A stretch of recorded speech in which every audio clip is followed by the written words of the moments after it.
Hi, my name is Philip Johnson Smith. I'm the assistant writer and narrator of this video, and I come from northwest England. I'm 43 years old and currently a student dentist at Newcastle University. I also have a bachelor's degree in accounting, an advanced diploma in German, a working knowledge of French and Spanish, as well as a keen interest in linguistics. The writer and graphic designer of this video is Gregory H. Bontrager, hailing from the southern United States. He's a 28-year-old graduate student in linguistics at the University of Florida. He also has a bachelor's degree in Spanish, as well as a solid foundational knowledge of French, Italian, Latin, German, and classical Greek. Now that you know a little bit about us, let's get started. Just how well do you know the English language? If you're a native speaker, you can probably understand, speak, read, and write it quite well by now. The same is likely to be true of any non-natives out there who have attained a certain level of fluency. But being a good communicator in any language does not guarantee that your conception of the language itself is entirely accurate. And unfortunately, the usefulness of a deeper structural understanding is often underestimated in contemporary education. If your childhood was typical, your teachers probably drilled you on spelling, grammar, and basic reading comprehension up until secondary school, or perhaps a year or two before. Then the focus probably shifted to analysis of classic literature and essay composition. Secondary school English teachers often love to analyse a piece of writing to death, looking for things like symbolism and foreshadowing which may be hidden between the lines, often to the point that they suck the fun out of the story being told by the lines themselves. But that's a whole other rant. Very few of them are nearly as keen on looking at English from a linguist's perspective, which is odd really, because knowing a bit of linguistics would actually help in learning grammar.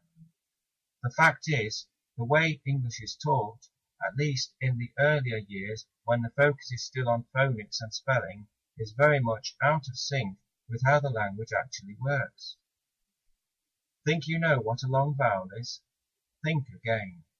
Do words like than and thank begin with the same sounds? If your answer was yes, of course, or anything to that effect, well, I'm afraid you've just let spelling play you like a fiddle. How many sounds are there in English altogether? If you said 26, please stand by while I reach through cyberspace and smack you. I'm kidding, of course, but the gulf between grade school phonics and linguistic reality is no joke. It will probably take more than a single YouTube video to fix that, but for now, please enjoy this brief and hopefully intriguing glimpse into all that you've missed over the years. Here are 5 things your English teacher should have told you but never did. Number 1. There are 40 sounds in the English sound system, not 26. Do not let the alphabet fool you. Depending on accent, English has about 36 to 40 meaningfully distinct sounds, or what linguists call phonemes. Don't believe it? Well, we'll break it down for you. There are 12 simple vowels in British English, 10 or 11 in American English, about twice the number of vowel letters on either side of the pond, and 24 consonants in both dialects. There are also about 8 diphthongs. In case you don't know what diphthongs are, they're basically pairs of vowels in which one blends seamlessly into the other within a single syllable. The English alphabet, like most European alphabets, is a variant of the Latin or Roman alphabet. This would be fine and dandy if Latin hadn't had significantly fewer sounds than English ever did. In a rather ironic twist, when Roman letters were first adopted in the Dark Ages, Anglo-Saxon scribes actually did add a few more symbols from their native runic system, such as this one called thorn. Then the printing press came to England, and the printers who came from continental Europe didn't have these strange characters like thorn in their key sets. So they basically said, to heck with it, and started using substitutions.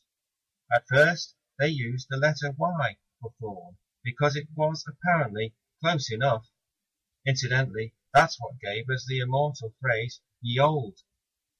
Eventually, though, someone, Most likely the Norman French rulers of England at the time had the bright idea of sticking a T and an H together to resemble the look of French spelling, and that's the solution that ultimately stuck.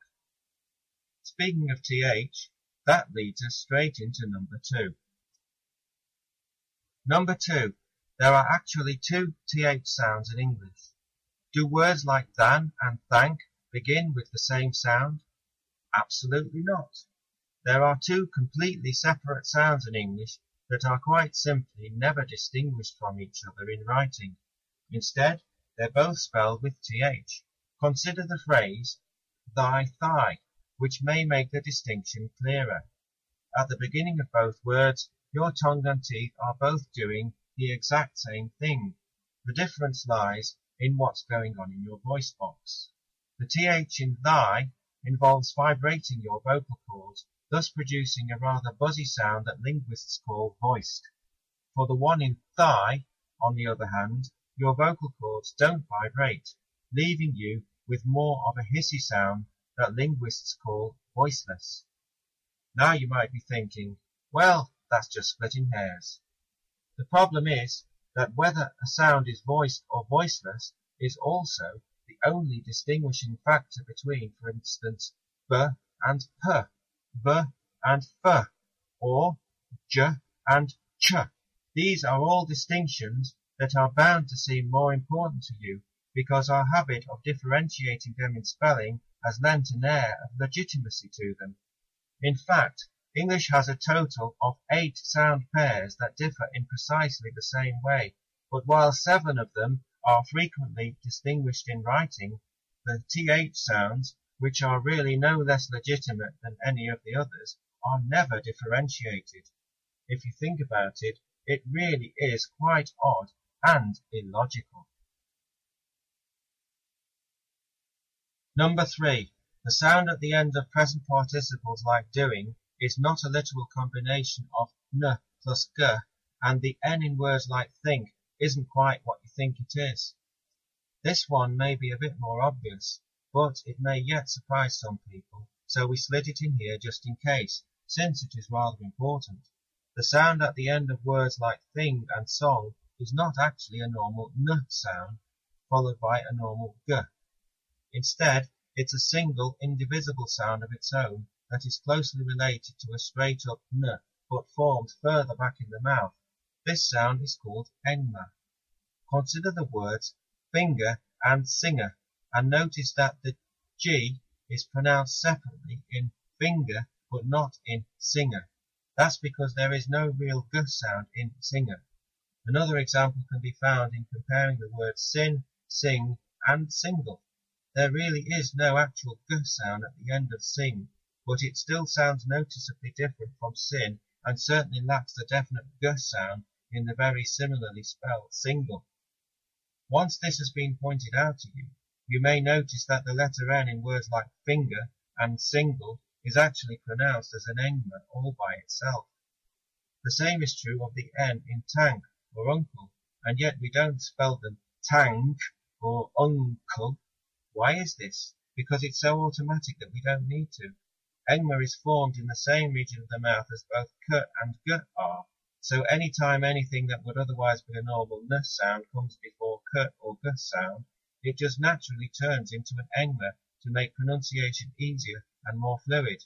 We don't even think about it. It just happens subconsciously. A good experiment is to start saying the word think and stop suddenly just before the K at the end. What you'll undoubtedly end up with is thing instead of thin.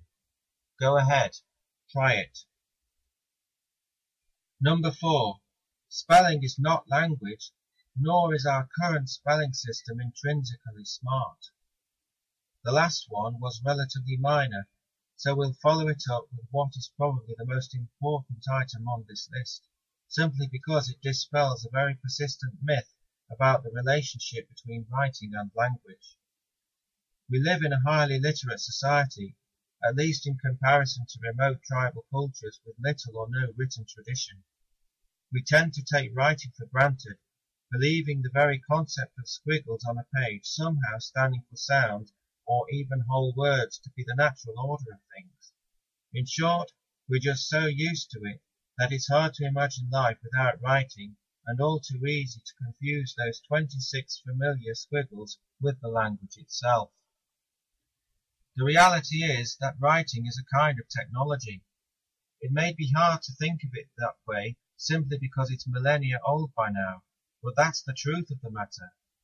Imagine if we compressed the entire history of human language into a single day. On that day, writing would only be invented sometime after 11 p.m. All children learn to speak instinctively, with little or no conscious effort, and arguably even less conscious instruction from their parents. Learning to write, however, is a completely different story. In other words, while language is innate, literacy is not, meaning that the two are separate phenomena. To call spelling language, then, is like calling the electronics inside an MP3 player music. They interact very closely, but they are by no means the same thing. So, if you remember nothing else from this video, please remember this. Spelling is not language. In fact, go ahead and repeat it so I can be sure you've all got the message. Spelling is not language. Aside from being confused with the language itself, English spelling is often presumed to be endowed with intellect or even genius. Virtually any deviation from established correct forms is considered inherently dumb or ignorant. There's just one problem. Such beliefs imply that the specifics of the written standard are inherently smart, perhaps as if designed by some great linguistic engineer.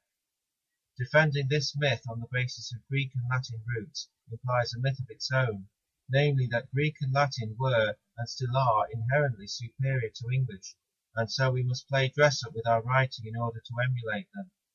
One language superior to another? That doesn't sound very politically correct now, does it? What's more, all those Greek and Latin fans from back in the Renaissance didn't even get it right all of the time.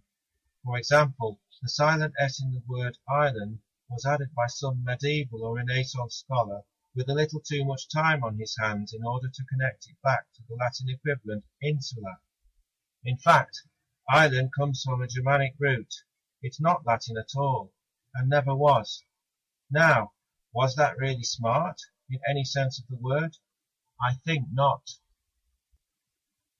In a more general sense, as we've already shown, English has been trying for centuries to get by with only 26 letters, despite having around 40 sounds.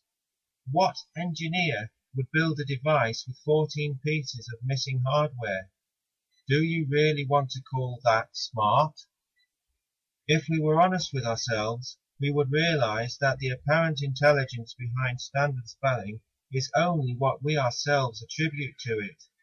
It is bestowed from without. It does not spring from within. We only think it's smart because we've been trained by our school teachers and society at large to believe this myth, endowing the current standard with a prestige that those seeking scholarships and jobs alike have no choice but to recognize. Don't get me wrong, there is definitely something to be said for the wisdom and usefulness of a common standard that unites English speakers across the world. But calling the specifics of that standard intrinsically smart is a misnomer. Instead, let's call it what it is, an accident of history that's hung on simply because most people don't like change. A bit like the American Electoral College, no?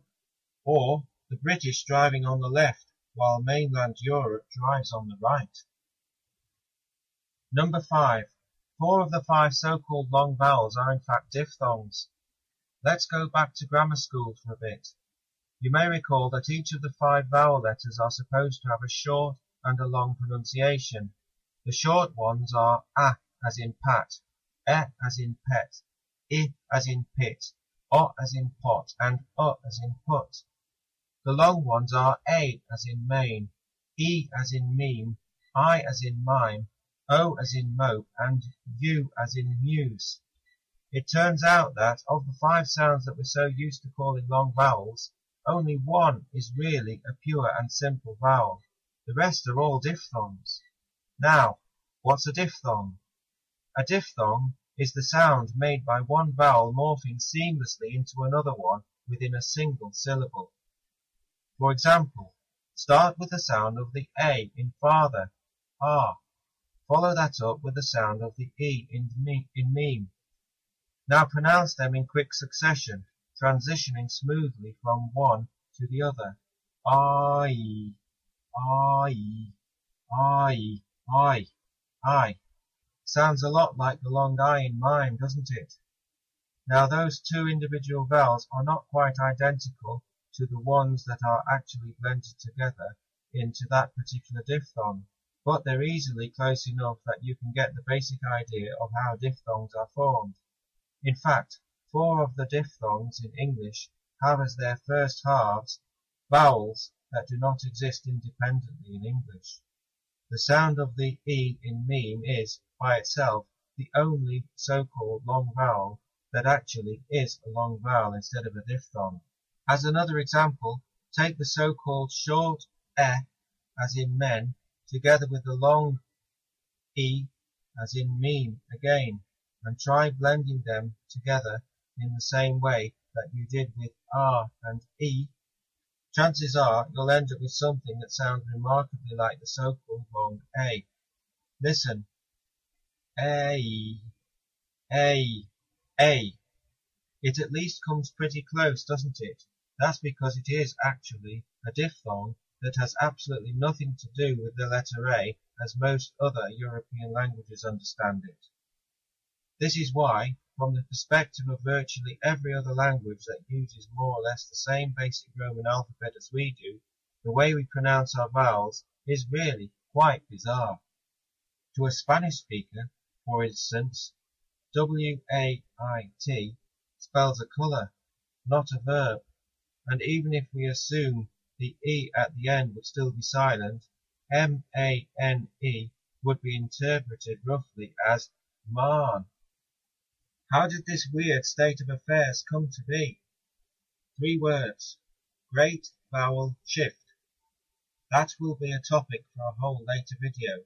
For now, let's just say that English vowels were once much more like those in continental European languages until some time between Chaucer and Shakespeare, during which most of England seems to have decided, hey, let's shuffle up our vowels just for the heck of it.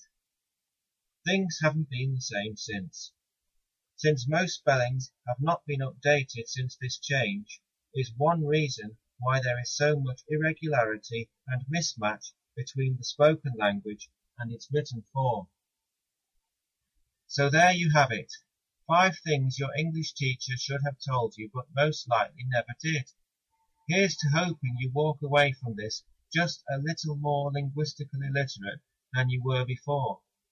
If you enjoyed learning about the English language properly for once, please stay tuned for future installments coming soon.